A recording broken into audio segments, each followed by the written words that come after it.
Now, our next speaker has spent his whole career eliciting that sense of wonder. Please welcome John Lloyd.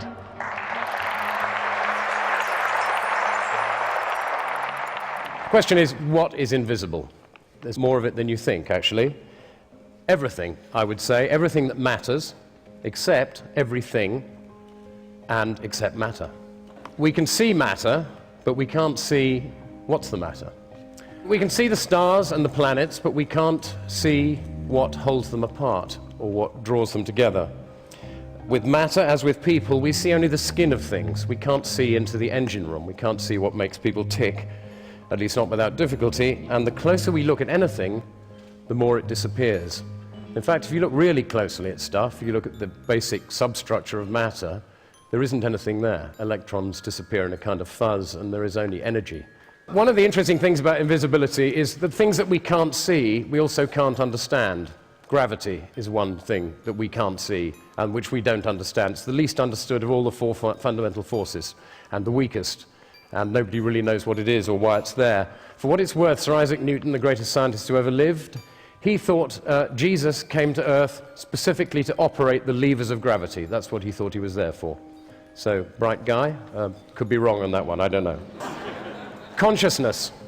I see all your faces, I've no idea what any of you are thinking. Isn't that amazing? Isn't it incredible that we can't read each other's minds when we can touch each other, taste each other perhaps if we get close enough, but we can't read each other's minds? I find that quite astonishing.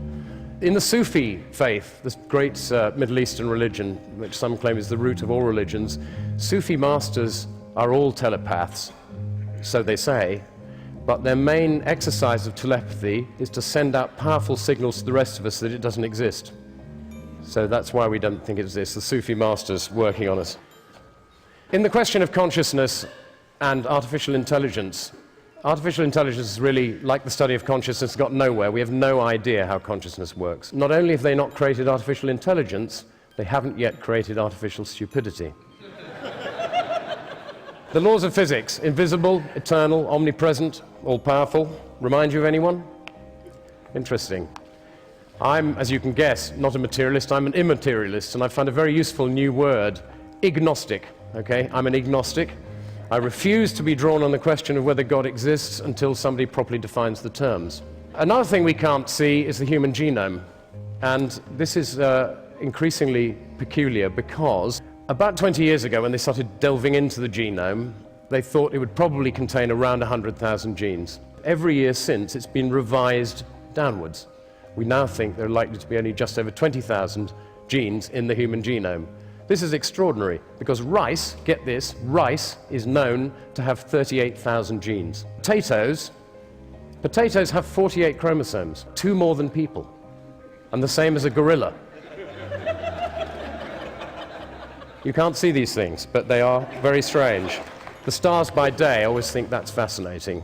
The universe disappears. The more light there is, the less you can see. Time. Nobody can see time. I don't know if you know this, modern physicists, there's a big movement in modern physics to decide that time doesn't really exist because it's too inconvenient for the figures. It's much easier if it's not really there. You can't see the future, obviously, and you can't see the past except in your memory. One of the interesting things about the past is you particularly can't see. My son asked me this the other day. He said, "Dad, can you remember what I was like when I was 2?" And I said, "Yes." He said, "Why can't I?" Isn't that extraordinary? You cannot remember what happened to you earlier than the age of 2 or 3, which is great news for psychoanalysts, because otherwise they'd be out of a job, because that's where all the stuff happens. That makes you who you are. Another thing you can't see is the grid on which we hang. This is fascinating. You probably know, some of you, that cells are continually renewed. Skin flakes off, hairs grow, nails, that kind of stuff. But every cell in your body is replaced at some point. Taste buds every 10 days or so. Livers and internal organs take a bit longer. A spine takes several years. But at the end of 7 years, not one cell in your body remains from what was there 7 years ago. The question is, who then are we? What are we? What is this thing that we hang on that is actually us? Atoms, can't see them, nobody ever will, smaller than the wavelength of light. Gas, can't see that. Interesting, somebody mentioned 1600 recently. Gas was invented in 1600 by a Dutch chemist called Van Helmont. And it's said to be the most successful ever invention of a word by a known individual. Quite good. He also invented a word called blas, for meaning astral radiation. Didn't catch on, unfortunately. But well done him. Light. You can't see light. When it's dark in a vacuum, if a person shines a beam of light straight across your eyes, you won't see it. It's slightly technical. Some physicists will disagree with this, but it's odd that you can't see the beam of light. You can only see what it hits. Electricity, you can't see that. Don't let anyone tell you they understand electricity. They don't. Nobody knows what it is. You probably think the electrons in an electric wire move instantaneously down a wire, don't you, at the speed of light when you turn the light on? They don't. Electrons bumble down the wire about the speed of spreading honey, they say. Galaxies, 100 billion of them estimated in the universe. 100 billion. How many can we see? 5. 5 out of the 100 billion galaxies with the naked eye, and one of them's quite difficult to see unless you've got very good eyesight. Radio waves, there's another thing. Heinrich Hertz, when he discovered radio waves in 1887, he called them radio waves because they radiated. Somebody said to him, well, what's the point of these, Heinrich? What's the point of these radio waves that you've found? And he said, well, I've no idea, but I guess somebody will find a use for them someday. The biggest thing that's invisible to us is what we don't know. It is incredible how little we know. Thomas Edison once said, we don't know 1% of 1/1,000,000th about anything. And I've come to the conclusion, because you asked this other question, what's another thing we can't see? The point, most of us. What's the point? The point, what I've got it down to is there are only 2 questions really worth asking. Why are we here? And what should we do about it while we are?